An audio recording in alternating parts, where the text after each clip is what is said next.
The town of Vardo is about as far north as you can get in Europe without falling into the Barents Sea. The sun disappears for 2 months in winter. The place is snowbound for most of the year. And its population of 2,600 and falling rarely feels the temperature creep above zero. Vardo depends on fish, and the Aarsaether fish factory has survived largely because of a community that's transplanted itself halfway around the world, from tropical Sri Lanka. The Tamil refugees fled a civil war. After 19 years of fighting, a ceasefire was agreed in February. The first round of peace talks to create a lasting peace were held this week in Thailand, brokered by the Norwegians. But few Norwegians want to live in this harsh northern climate, and fewer still want this kind of manual labor. As refugees, the Tamils initially had less choice. But some have done well enough to leave the monotony behind.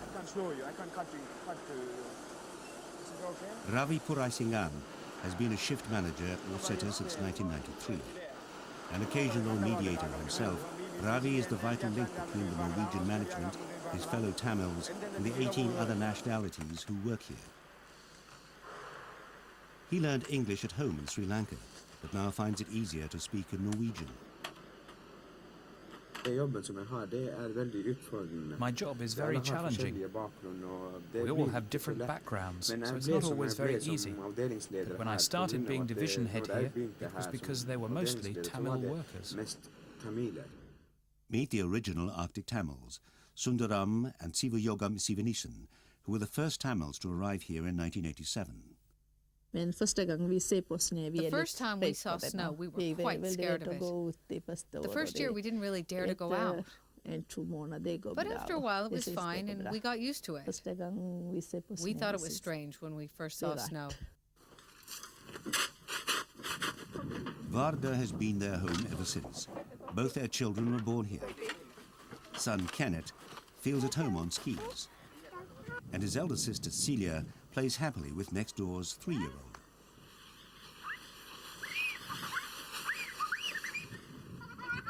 The children grew up in the snow, and even the adults are used to it now. The Sivanesesans have become as familiar and integral a part of the community as the Larsens and Nilsons. But inside the house, not everything is so familiar to Norwegian eyes. Neighbours' children who come over to play get more than tobogganing partners. They also get glimpses into a very different culture, like the Sivanesesans' wedding in Sri Lanka.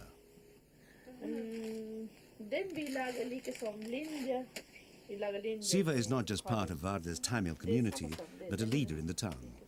She has a weekday job as a kindergarten teacher. She helps run a shop selling Asian goods, and in 1997, she became an elected local representative. Siva is a Christian Party member of the town council.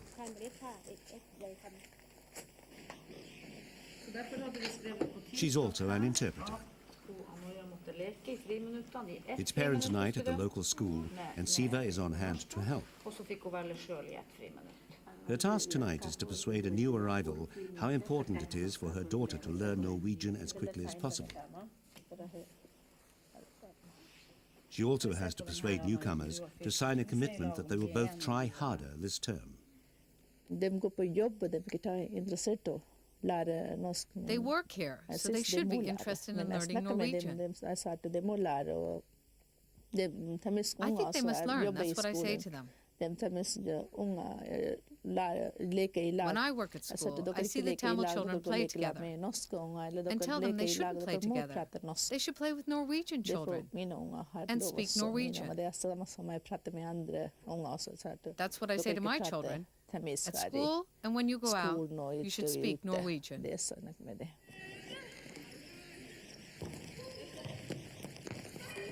Siva's children usually set a good example. Soccer-mad Kenneth is very much part of the team, even if not always a very successful part. But there's no doubting his popularity, expressed in typically boyish fashion. Like most Tamils in Vardo, Siva does not believe that good integration means abandoning all cultural identity. She She's happy that Kenneth is one of the lads, but it's different for girls. She doesn't want 12-year-old Silje to assimilate in the same way.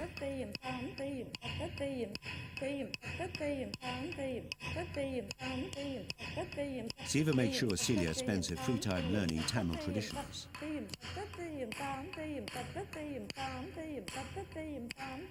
She wants her daughter to be comfortable in the place of her birth, but not adopt all Norwegian practices. That's something I think a lot about. That she's growing up and becoming a teenager. I don't want her to have the same culture as a Norwegian, but nor completely as a Tamil. When it comes to marriage, I'd like her to marry a Tamil man. That's what I hope for. On Sunday mornings at the Vardo Hotel, Norwegians gather for a coffee and chat. There are no Tamils here.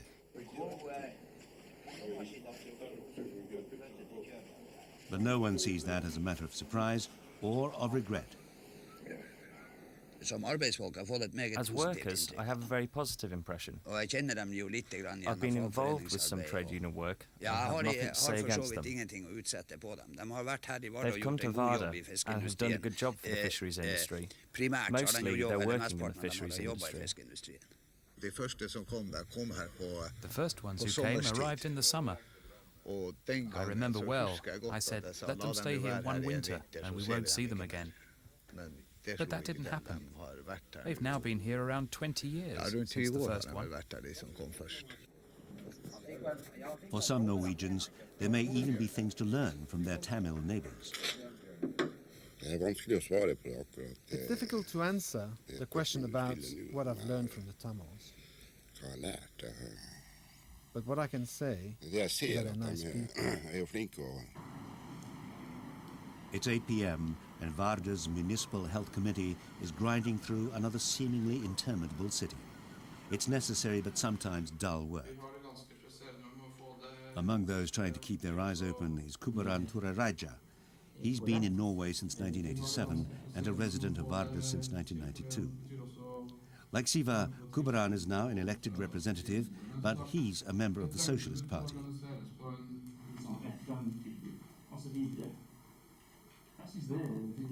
He sometimes finds it difficult reconciling traditions of Sri Lankan hierarchy with Scandinavian consensus building on the minute details of a clinic budget, but he's learned to adapt.